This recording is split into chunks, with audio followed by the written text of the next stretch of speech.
I think the family office world is, first of all, a rapidly growing business. There's wealth has been created, and new wealth is being created, emerging markets such as China and India and so on. So it's a much broader, bigger, robust industry than it is today. I think there's also different types of what family offices mean. And we have traditional single-family offices and then multiple family offices which take care of several families. The need there was it gets very expensive to have your own family office and having your own professional staff. So we're seeing multiple family offices generated.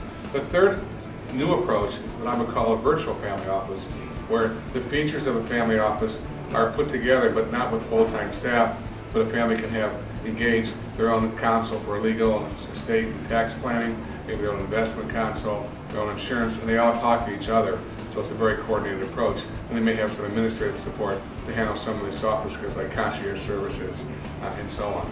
So the whole area, I think, is really evolving. And I see it as a growth industry that will benefit more and more families going forward.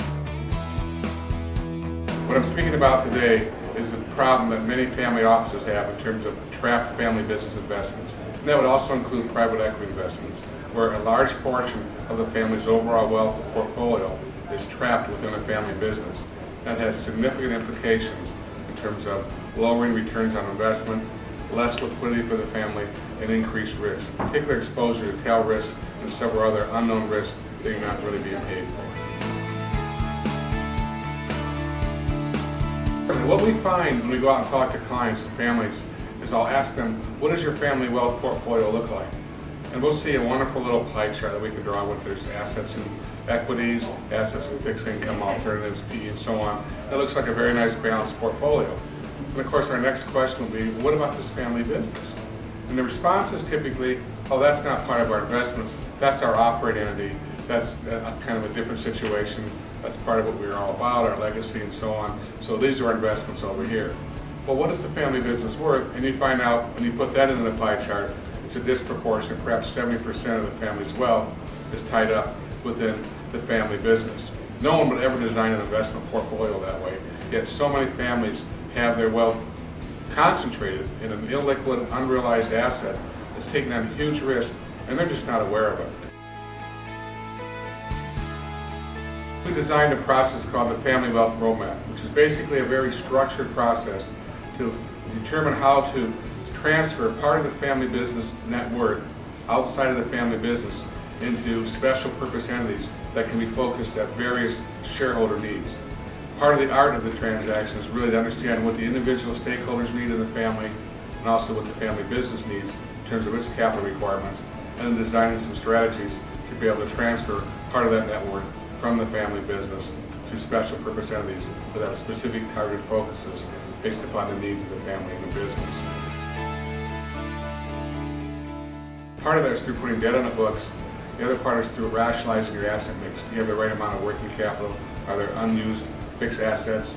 How efficiently are you using your capital? Can you free up some cash through unutilized assets to be able to distribute to the shareholders? Another way is, for example, looking at real estate. When real estate is held captive in an operating business, separating those two entities would allow assets that get moved out of the family business into special purpose entities that basically allow you then to diversify the overall portfolio. The 4 C's of success. As we found, most family dynamic issues can be related to one or more of these 4 C's. Our 4 C's of success are consideration, communication, connectivity, and compensation. When we look at these 4 categories, we can really understand what some of the issues are related to family dynamics. For example, connectivity is one that people probably don't fully appreciate. But growing up in a family business as we did, and sitting at the dinner tables, hearing about family business issues, I know how connected I felt. And I also know how connected my 3rd and 4th generation cousins feel. Despite the fact that their fathers may or may not have been as active in the business as my father was, who was CEO, they still look at this as daddy's business. So the next generation, to keep them engaged, they need to feel a sense of connectedness to the family enterprise. And there are multiple ways that you can do that. Consideration is another aspect of the Family Wealth Roadmap that allows you to determine what's important to each of the shareholders on an individual basis.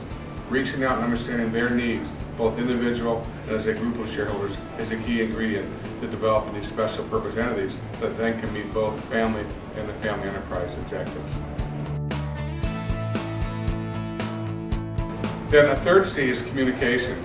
And so often it's just a lack of communication, particularly for the passive stakeholders. They're the ones that somewhat feel trapped in their family business or family enterprise where they don't have any real authority, they don't know what's going on. It's a very awkward situation. And that's where the surprise can happen when you find out unhappy. This is the shareholders, quite often they're the passive shareholders. So improving communication is another aspect of the Family Wealth Roadmap where we're able to create special purpose entities that allow various family members to be engaged in one of these or more of these special purpose entities. So they're connected, they're getting better communication, they have a chance to have their issues considered, and then of course the last C, compensation, they'll get some compensation for that. So it really brings the whole family dynamics issues into the fold. So you pick up not only the financial metrics that you're looking for, but also the family dynamics improvements.